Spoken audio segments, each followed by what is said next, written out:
All right, these are 10 games that that stuck in 2024.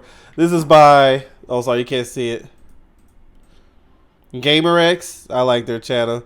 I'll put the original video description below, but I know one for certain. Outside the obvious Concord, I know one that was not only disappointing, but it was just terrible.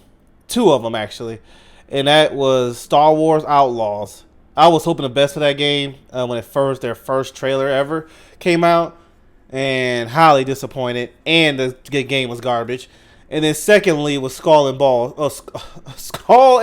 Excuse me, and that's for a few reasons. Because of the game, of course, and then how whoever it was that was advertising that was part of the company, the way he was insulting fans and then calling it a quadruple A game. I hate when these companies think we're stupid. Anyway, but I know those two have to be on this list. I'll be surprised if it's not. Oh, how could I forget the one that made me mad? This is number one. Is Suicide Squad. Kill the Justice League. That has to be number one. Wow. I don't know why I thought that was last year, but that was this year. Yeah. Right? That was this year, right? Yeah. So, yeah, that's number one. That had me mad, bro. The other ones, it was just, oh, that's terrible. No, as a Batman fan and then Kevin Conroy passing away, that's not how you do it. And then the game itself was terrible. But anyway, let's see here. I'll put the original video in the description below. But we gotta do it. Every year we round up some of the best things about gaming for said year, but we also gotta talk about some of the worst. We're not talking about disappointing ones or specifically like financial failures. We're talking about games that released in 2024 that just weren't very good. Here are some bad, rough, or frankly forgettable games that released in 2024. Starting off at number 10, Foam Stars. Foam Stars was Square Enix's big-brained idea to essentially compete with Nintendo, which is already an insane idea, but they wanted a taste of that live service action. They wanted a piece of that pie. So they figured Splatoon, but free-to-play, filled with microtransactions. Splatoon, without any of the heart, soul, cool vibes, fun energy, and interesting mechanics. Yeah, I never heard of that. Splatoon, except instead of ink, I know Splatoon. I'm talking about this. That the characters actually canonically just can create with their bodies. Yeah, it looks like a hot mess, I'll tell you that. There's a lot of weird stuff with this game, but ultimately it came and went. It released, it had some good ideas, but it really felt like it was just missing life, missing a couple of ideas. It just felt very soulless and designed for just microtransactions and free-to-play stuff. Ultimately, the player base dropped off pretty quickly, and I think that's reflective of the fact that this game is forgettable. It feels like the corporate mandate copy rip-off version of Splatoon, and that's unfortunate. Splatoon had soul, it had life, it had zest, and Foam Stars had none of that. And now, at the tail end of 2024, we actually completely forgot about it. I had to dig pretty far. Yeah, I'd never heard of it. But yes, Foam Stars did come and go this year.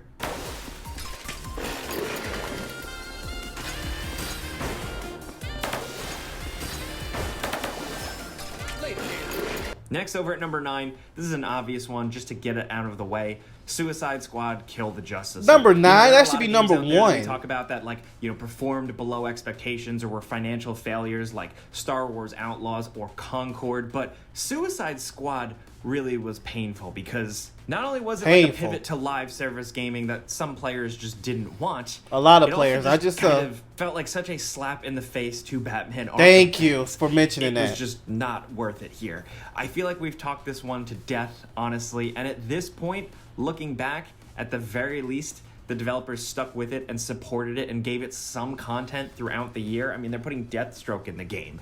Credit where credit don't care. I love Deathstroke, but I don't care with this game. Playing this one, but it's the story and that main quest, like that. It's so bad, so rough, such a waste of cool characters, even a waste of good ideas, a waste of DC property. Harley, no! Worth it. It's such a shame that Suicide Squad Kill the Justice League really came and went, and beyond 2024, it seems like people aren't really going to be talking about it anymore. And because frankly, it just wasn't very fun, but also, again, the people behind Rocksteady were great at telling Batman DC stories. Stick to what works. it really was a failure in that regard.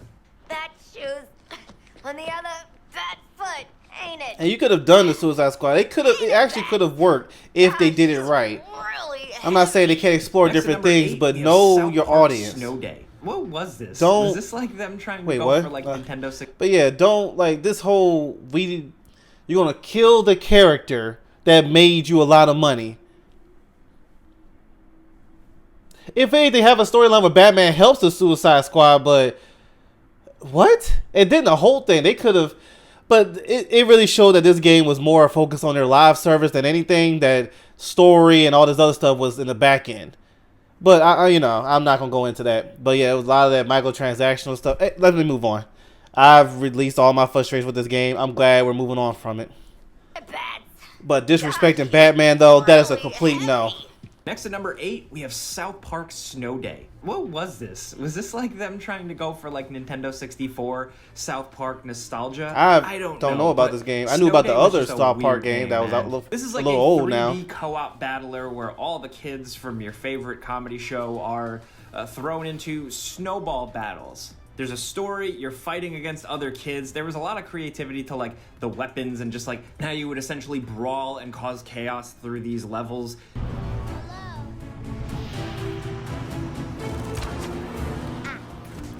Yeah, I don't know anything about this. I can't give my take on it.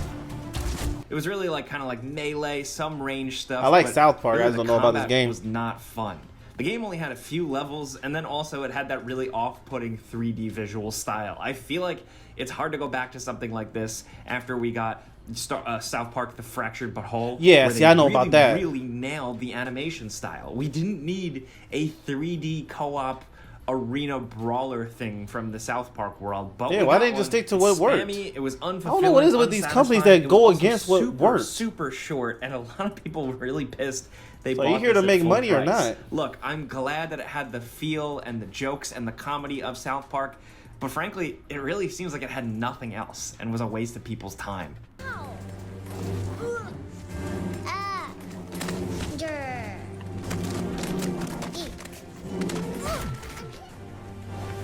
Next, over at number 7, we have Unknown 9 Awakening. A frankly kind of dull adventure game that really just I kind of heard came about and it. went. I don't know much It of- really I don't also know. kind of I've seemed heard, like, it I've was seen set a up to trailer fail. of They it. didn't market it too much, but that aside, it seems like people just really did not vibe Never with really this one. did much Not only because research on it, the though. gameplay and the story and everything was kind of dull and bland, but also it seems like the game released in a pretty rough technical state with a lot of people having issues playing the game, especially on PC.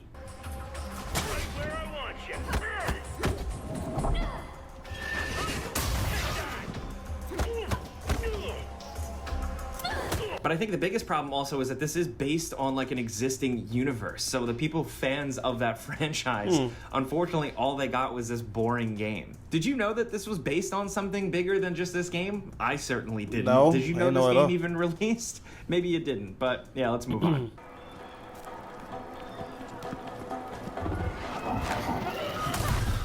Dang, she takes your soul?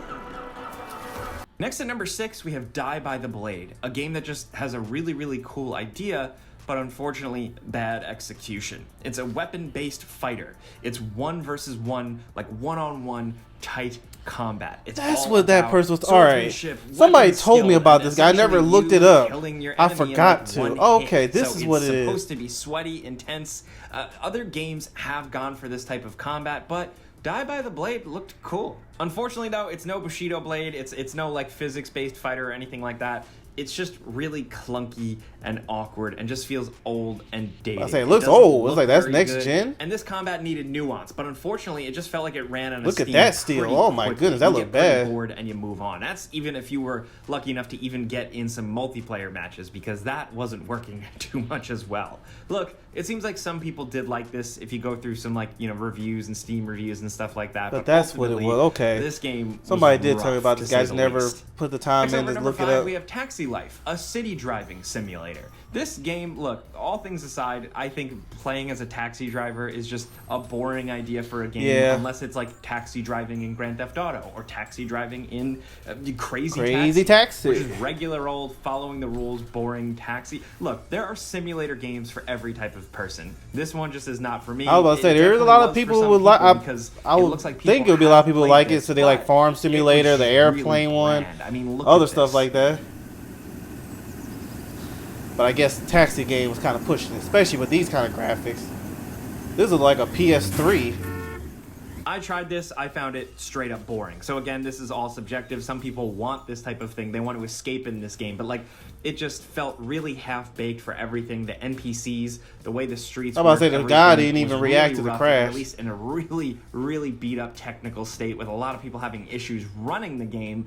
Thankfully, it does seem like it has gotten a little bit better, but ultimately, with like the lack of support with certain things, the graphical issues, the running the game, that was like a PS3 game. That's bad. Half-baked release in a long string of at least like Flight Simulator, Farm Simulator, they actually look good. Straight up taxi driver. Not my kind of game, but you could tell they put money into that stuff. It seems like it was unplayable. What's wrong with you?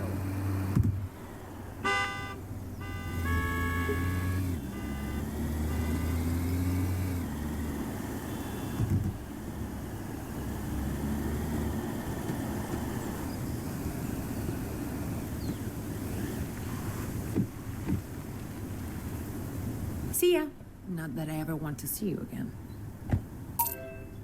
Now, next up, we have Ubisoft's Skull and Bones. Thank you. I was like, that better be on the list. That were just like disappointments or financial failures or anything like that. But all that aside, like, yes, Skull and Bones has all that, but also it's just a game that we did not like here. We had to cover it and make videos on it, and unfortunately, it just wasn't a fun pirate. Well, you can go back years to Assassin's Creed Black Flag and have a whole better time. In this world, you still felt so detached from it. The combat, despite having some cool ship weapons, just wasn't engaging enough. And the grind, the economy, and the reasons to keep playing were just not worthwhile at all. Completely undercooked, half-baked, and ugh. This game just felt like a waste of time. The problem is, like, you can't help but compare it to other pirate things. Obviously, yes, Ubisoft really nailed it with things like Assassin's Creed Black Flag, but also things like Sea of Thieves. We've seen so many ways to do pirates better. Yeah, We've seen better ways to do multiplayer pirates better. And it was just frustrating to see this on full display. Playing this game, you know, and spending some time in it, as much as it was polished in some aspects, and it had, like I said, the tightly designed, like, weapons on your ships and stuff like that, I still just found it a complete waste of our time and a bummer.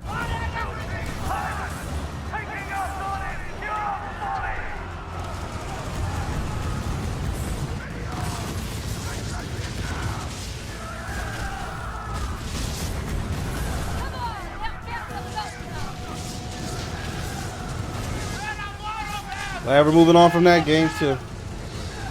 And to insult the face, a quadruple A title. Would you stop?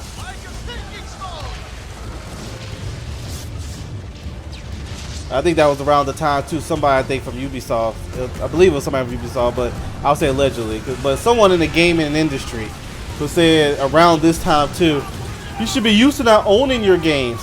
Now, how about you lower the price of these games? Strange double exposure. Don't put a $70 game and then be like, oh, you shouldn't be used to charge $70 for a game and then be like, oh, you should be used to not owning your stuff. No, we want physical copy, want to own it. Next at number 3, we have Life is Strange Double Exposure. Did you realize a new Life is Strange game released this year? I realized it late. I was like, oh, there's a new Life is Strange game. Mostly let down. Unfortunately, Life is Strange Double Exposure kind of felt like a nostalgic return for fans of that original game to really. Because I liked the one previously, from not this one obviously, but the one before. Yes, I didn't know till late that this came out. It seems like it really kind of fell flat with fans from unfulfilling quests and like decision-making stuff that used to be a hallmark of these games. Really just a letdown overall. It kind of starts off strong, but then really falls apart at the end, and that's a shame. Unfortunately, by the end, it just really doesn't quite feel like Life is Strange, or especially like that original title. Like, yes, it's good to have Max Caulfield back, but other than that, this doesn't seem like it was worth it. Yeah, you gotta do it right. The trip back. Next, down at number 2, we have Graven, a game that on paper is a really good Graven? idea. Never heard of it. It's published by 3D Realms, and essentially it's a, old school first-person shooter throwback. We love these types of things. I've never heard of references that. Doom, Hexen, Painkiller, even more recently, any of those types of things, we're usually totally into those vibes. And we've seen it done right. The retro throwback can be done very well. Unfortunately, Graven seems like it had good ambitions because it looks cool on the surface, but ultimately it fell apart. This is an undercooked, underbaked game that is super, super rough and really a shame.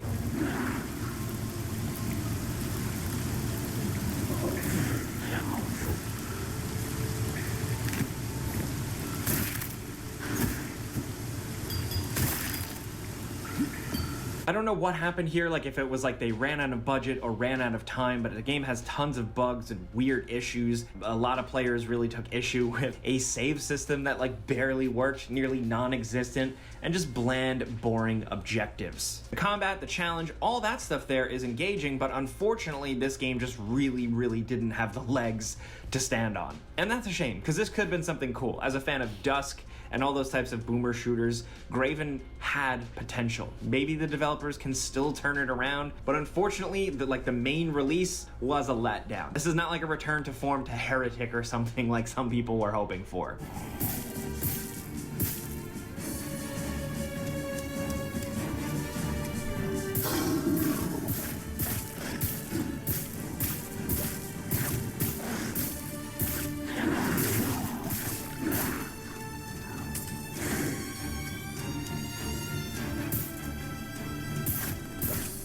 Yeah, this is boring, bro. And now, down at number 1, Champions Tactics. Have you heard about Champions So Tactics? Star Wars is not No, on their probably list, huh? not, but this is a game that Ubisoft quietly released for PC They as quietly a free-to-play NFT. I've never heard of it. Yes, Star Wars in should have been on that list, though. 2024, Ubisoft dumped an NFT game onto the market. NFTs, which kind of seemed like they kind of went to the wayside, that whole phenomenon, that whole fervor, had really come and gone. They were trying to do it Ubisoft under the still wanted to shadows. make that cash Hey, and get it on release this, it, just don't say so, nothing. They did. And honestly, I'm hoping as it an seems like Assassin's more than Creed anything, fan not only is this that game, like, Shadows, not very now that they good pushed the date from what we back, can see, hopefully but it also comes out doesn't seem good. like anybody really played it other than a couple of YouTubers to make content, but damn, this was a game that nobody really seemed like they asked for, and also just totally lifeless. Look, a cool, fun little strategy fantasy game with knights and orcs and dwarves can be one thing, but you need to care about those knights, orcs, and dwarves. They can't just be knights, orcs, and dwarves generically designed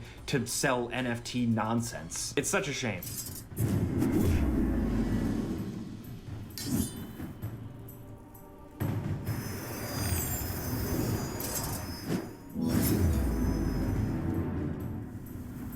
Boring.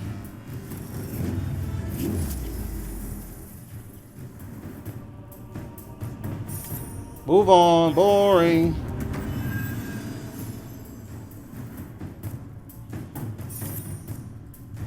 Oh, it's still going. Okay. Anyway, those are There we 10 go. games Thank that you. were pretty bad in 2024. Look, everybody has the main ones that they don't like to talk about, but we dug deep. We looked for some of the shovelware, some of the undercooked releases. Yeah, they that mentioned have some big games I've stuff. never heard of. So let us know in the comments what you think. All right. Well, shout out to them. I'll put the original video in the description below. But let me know what's your worst. Yeah, let's do top 10. What's your top 10 worst games that came out this year? All right. Well, I'll talk to y'all later. See ya.